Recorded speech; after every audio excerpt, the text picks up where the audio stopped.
Hello, and welcome again to another episode of Dr. Said Says This About That. I am Dr. Cedric Wood. I'm right here in Dallas, Texas. It is the 17th of December, 2025. And bring down the music. I'm here to talk about something that is extremely difficult to talk about. This is a sad, sad day in America. We're all heartbroken. We are shocked at the tragedy of what happened this weekend. A festive Conan O'Brien party Saturday night. Everybody should have been happy and gone home and said, "Oh, wasn't that fun?" But for one very well-loved and famous family, not only did that not happen, but the mom and the dad that went to the party were brutally murdered. Rob Reiner and his wife were killed late that night, I'm assuming. According to what I've read, it must have been, 3 or 4 o'clock in the morning. That some people reported there was a big argument with their son at the party. I don't see any reason why anybody would be lying or exaggerating. They must have had words. And if that's true, there's no doubt that that conversation led their son Nick to being so angry, so upset, that he could not stop himself from getting probably the kitchen knife and walking into his parents' bedroom and stabbing them to death. Just horrible. But that didn't have to happen. Many listeners are saying, well, of course it didn't have to happen, but it did. The question is, what could they have done differently to have kept it from happening? Well, last night on TV, on the 16th of December, there was a 1-hour special on his life. And they showed where 10 years ago he made a movie with his son. Great. They worked together to write the script, and Daddy produced the movie, and I'm sure paid for most of it. It cost millions to make. And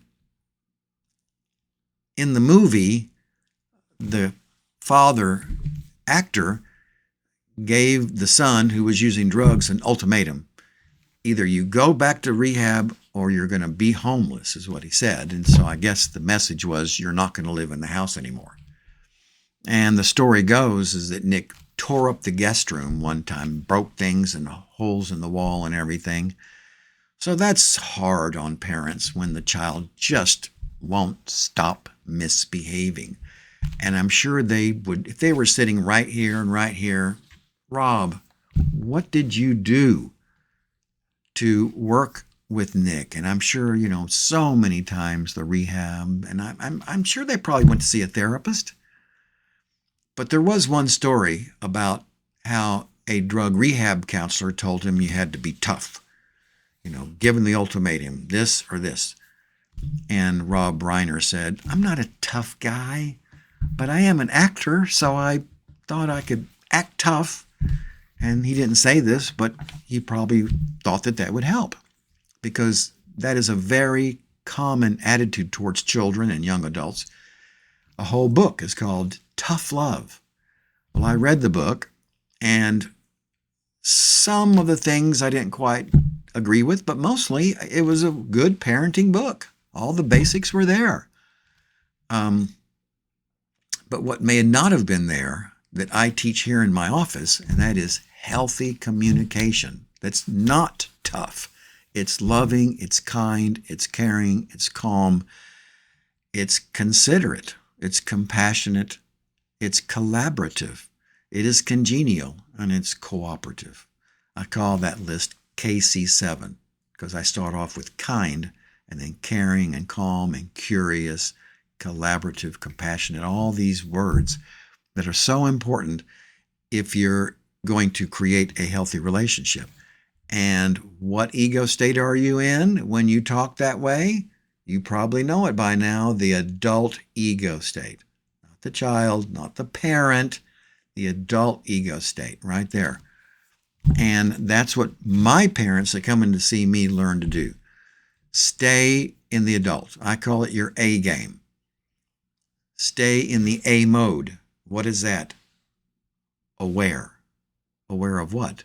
Aware of what's really going on with the other person and yourself, and aware of the concepts that you should be holding in your head. So I have the 10 pillars of good communication. If you're in the adult, you'll go into that.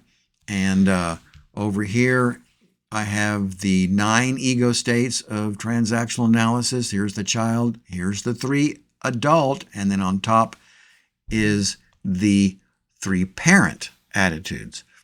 And as you can see over here, if somebody comes on parent, where does the arrow go? It goes down to the other person's child. What is the child? It's just feelings.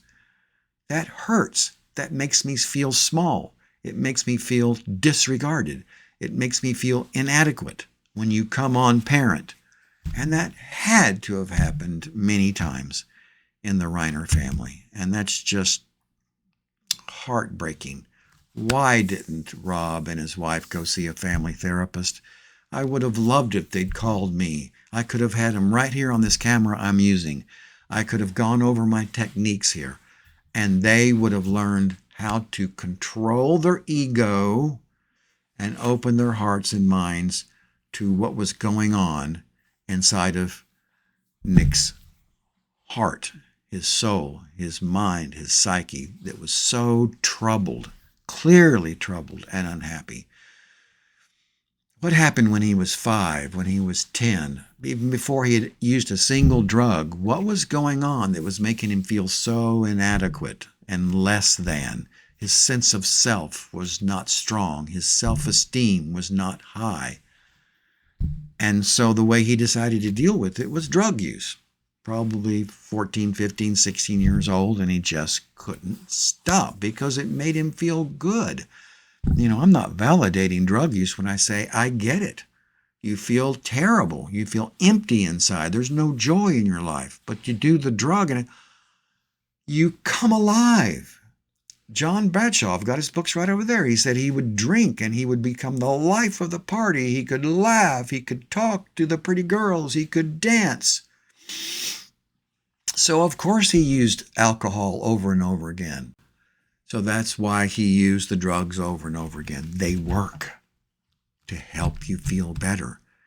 And I've got one of these posters up here that is my rotary engine of life.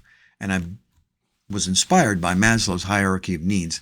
And so the basic need in my list is the need to feel good. We have that, as human beings, we have that longing.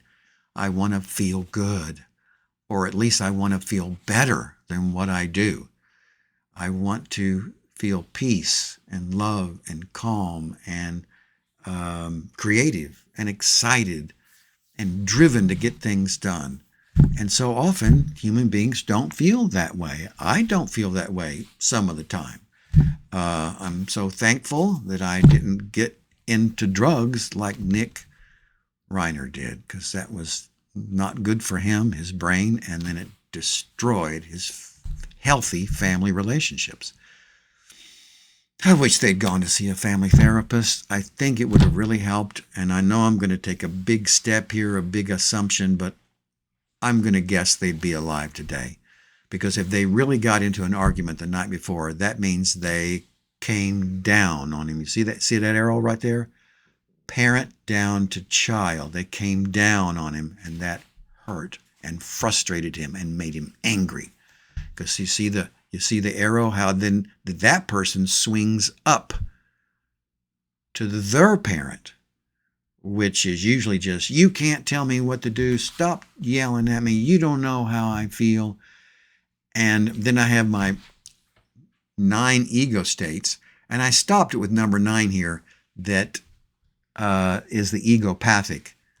But above that is number 10. It's literally off my chart, is when you get a knife or a gun and you kill somebody. Unbelievable. Don't trigger somebody's hurt, wounded inner child that then goes up into the aggressive, angry parent.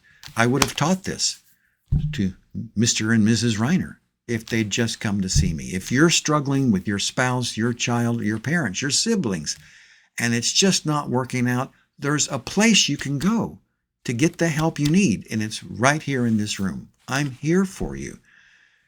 Such a tragedy. Really, it's just heartbreaking. That movie they made he was hoping to heal his relationship with his son. It was 10 years ago, so the son was about 21, 22, and he was 68 or 69. And I wish he'd done better. The son would have felt good about a big hit movie just like his dad had. But the fact of the matter is, even though it cost millions to make, the movie took in $30,000. $30,000. That not only did not give him a big boost about having written or helped make a movie, but it was such a flop, it just left him feeling like a big flop, I'm sure. Oh, Nick, why didn't you talk to a family therapist with your parents, with your two siblings, and work this out? I wish they had contacted me and talked to me through that camera that I'm talking into right now. I could have helped. I know it. So if you're having problems with your kids, don't hesitate to call your parents, your sibling, your friends, your coworkers. I'm right here, 214-394-4040, 394-4040. Call me. I am Dr. Cedric Wood. I started studying psychology and counseling 40 years ago. That's a long time to study. It was 1985, and now it's 2025. I've studied this a long time. I've got a lot to share with you, and it helps. I see it happen every day. Thank you so much for tuning in. Before I go, there was one young man that came today that said, I'm skeptical. Right off the bat, he sat down and says, I'm skeptical about this therapy. I went, okay, well, thanks for letting me know. Well, I'll see what I can do.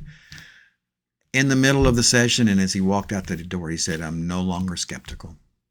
And I said, thank you for that. In other words, he was saying it was helping. I can help you too. 214-394-4040. Call me. I look forward to meeting you. Have a good weekend and a Merry Christmas. Bye for now.